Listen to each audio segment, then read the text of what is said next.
let's go back to what we were studying, what we talked about before we went on a short break.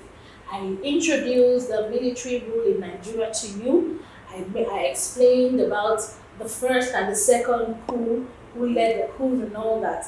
So now we're looking at the reasons for military intervention in politics. I've talked about 1 to 4. Now we're looking at the 5th one, which is okay, we're looking at the 6th one. I was explaining the Shehu Shagari government.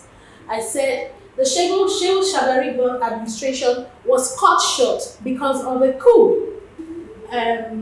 Obasanjo handed over to Olusegun Obasanjo handed over to the Shehu Shagari government, but the Shehu Shagari government was affected by a coup. Then corruption and abuse of office by political leaders.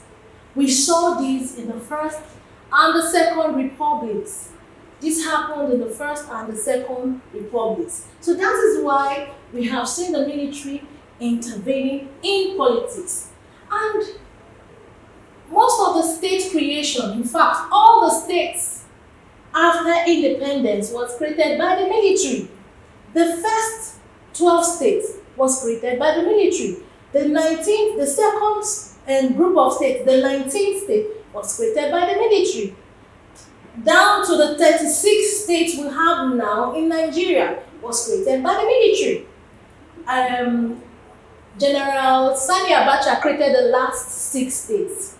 Don't forget that. So all this state creation was done mainly by the military. So take note of this.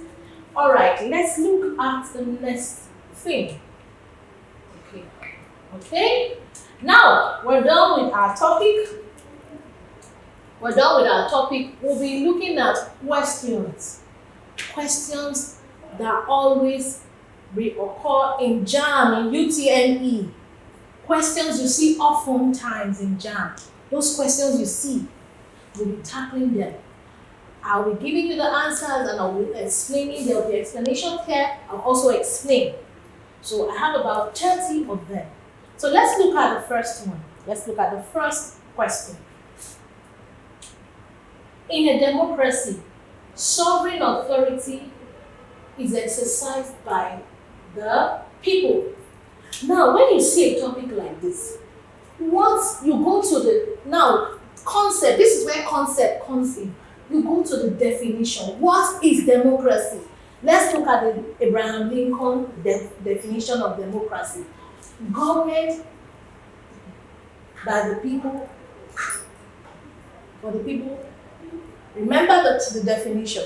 So the people is the key thing. The key word here is what? People. So when you see such a thing, you know that the answer is what? People. Don't forget the electorate. Electorate is also voters, eligible voters. They are the people, but these are the confusing questions. You can't choose electorate here. Some people will go for electorate, it's still the people. No.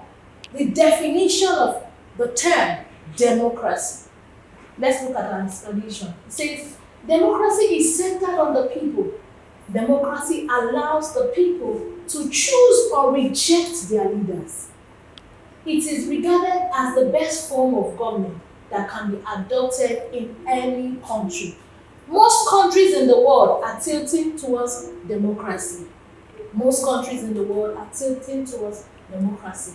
Okay, let's look at number 2 question. Number 2 question. State as a political entity refers to dash. State as a political entity refers to dash. Now, still talking about having the concept. What is a state? You should be able to know what a state means. What is the difference between a state, a nation, a government, a society? You should know the difference. Government student, a state, a government, a nation, a society is in your textbooks. When you know this, you should be able to know, okay, a branch of a nation, a geographical nation, an organized group of people, an organized group within a definite territory. Nigeria is a state, is it not? Nigeria is in West Africa. Nigeria is in Africa. Nigeria has a defined territory. A defined territory. So a state must have a defined territory, a definite territory or a defined territory. Something unique to her. Take note of that. So let's look at the explanation. So our answer is C. It says, a state is a type of political entity.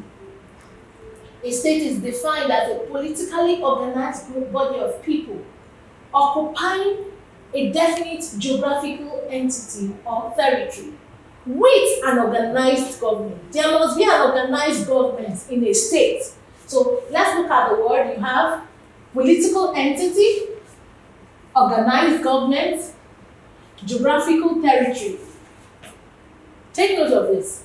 Political entity, geographical territory, organized government, free from external control. Freedom from what? External control. So Nigeria is a state.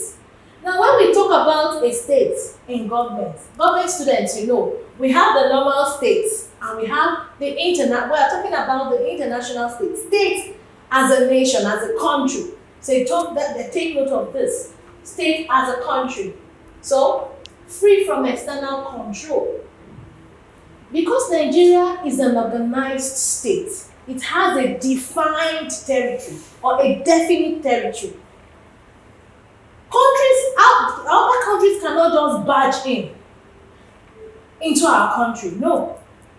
Because our borders, there are borders that have been defined already. Take note of this. So that is why it must be free from external control. It must be free from what? External control. Take note of this then. And it should be able to protect lives and lives of the citizens in a state. Now let's look at the major difference between a state and a government. The major difference between a state and a government is that the government refers to a certain group of people who controls the state at a given time. We always say the Buhari government. Is it not? The Buhari government will soon come to an end in about 1 month and some few weeks' time. Is it not? So by then, the Buhari government would have done what? Come to an end. But the state remains. Another government will do what? Take over. That is why we say, at a given time, by then he would have completed his second term of office, the second 4 years of office. That's the given time. I'm taking time to explain this so that you do not get confused. Why the state is an organized political community. Is an organized political community. Please take note of this. Let's look at number 3 question. Now, the principle that advocates strict adherence to the fundamental laws of the country is dash. Strict adherence. The principles that advocate strict adherence to the fundamental laws of the country is dash. It is not absolutism. It's wrong. It's not collective responsibility or individual responsibility. No. It is constitutionalism. There's a difference between the Constitution and constitutionalism. Constitutionalism simply means adhering to the rules, while constitutions are rules, principles, regulations that guide the country. While this one is adhering to that laid down principles, adhering to it strictly. So there's a difference. Let's look at what we have. Okay. It says, constitutionalism is strict adherence to or compliance with the provisions of the Constitution. The Constitution. It says, the rulers and the ruled abide by the provisions of the Constitution. It says, constitutionalism is a means of checking the tyrannical and autocratic tendencies of the executive arms of the government on the citizen and or the two arms of government. So that is why we have constitutionalism. When the executive is trying to overstep their boundaries, remind them, this is what the Constitution says. Adhere to it. All right, let's go to the next one.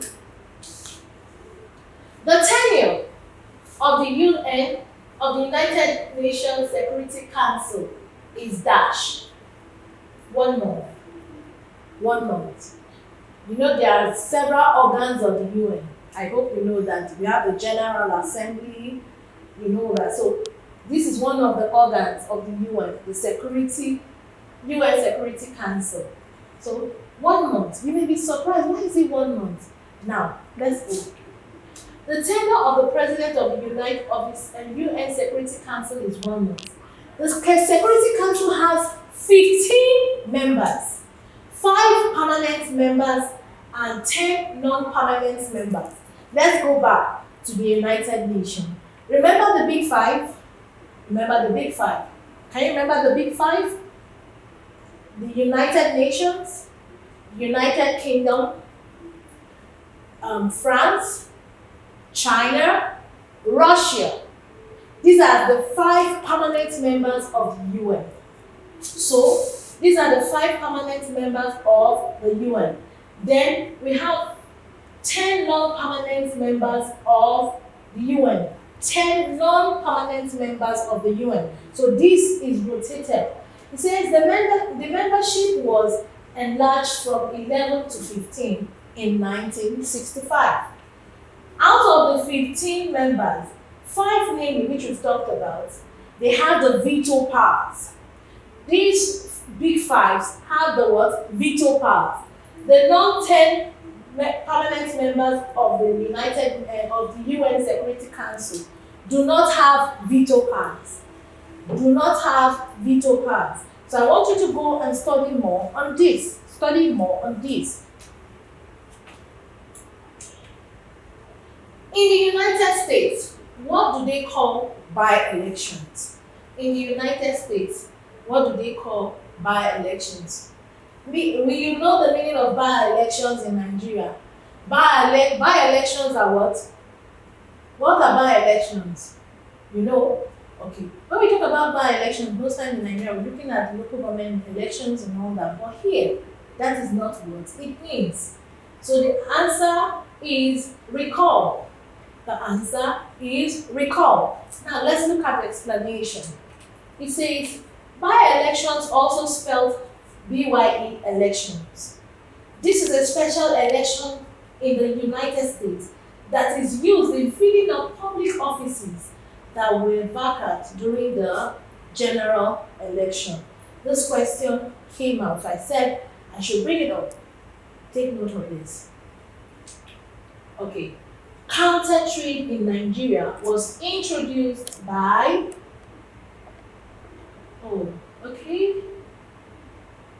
Sorry, the answer is supposed to be C. Please take note of this. The answer is C, not B. Let's see what I have here. Yes, the answer is C, please. Okay, the answer is C, please. Ibrahim Babangida, please not B. So it's a typographical error. It's C and not B. So now when we talk about the counter trade in Nigeria, it was introduced by Ibrahim Badamasi Babangida. Ibrahim Badamasi Babangida. All right, so we're going for another break. So take care. See you soon. Thank you.